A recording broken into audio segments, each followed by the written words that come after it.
to sai da Fatima ta Zahra muhaddasa ce, mala'ika Jibril yana magana da ita baka da baka, amma ba annabiya ba ce.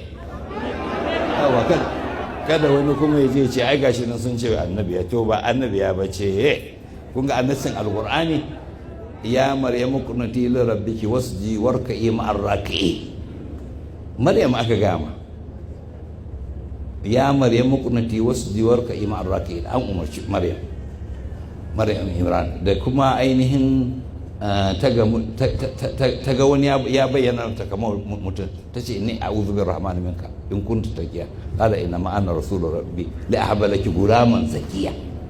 Wane ne yake magana da Maryam? Mala'ika. Ta ga mala'ika ba da wani shi ba, ta ji mura shi ko ba da ji ba shi ba.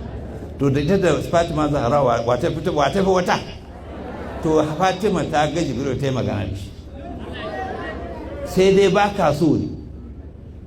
In ba ka so shi kenan, in ba ka da ruwa mun wana da shi, ba ka sani ba mun sani, saboda ka rike kayanka. Amma ka so ka ce mana ba haka bane, ba ka isa ba don ba ka so. Dalilin kin ka ce ba ka ba shi altaban su, oke ba ku so ne. Wanda na gabatan ku da kuke bi ba su son haka ne, sun san muhaddisun ba su son muhaddisun. An gama.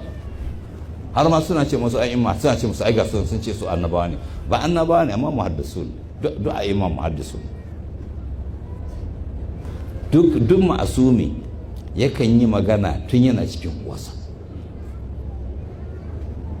Haka Isa alaihi salam ya magana cikin uwarsa, dan da ya fito yana jariri ya magana da ita. Haka sai da Khadija bintul Khuwailid ta gaya ma manzon Rahama sallallahu alaihi wa sallam yadda take ciki, tana magana da ita. Haka kuma ‘ya'yan Fatima duk sun magana da ita suna ciki.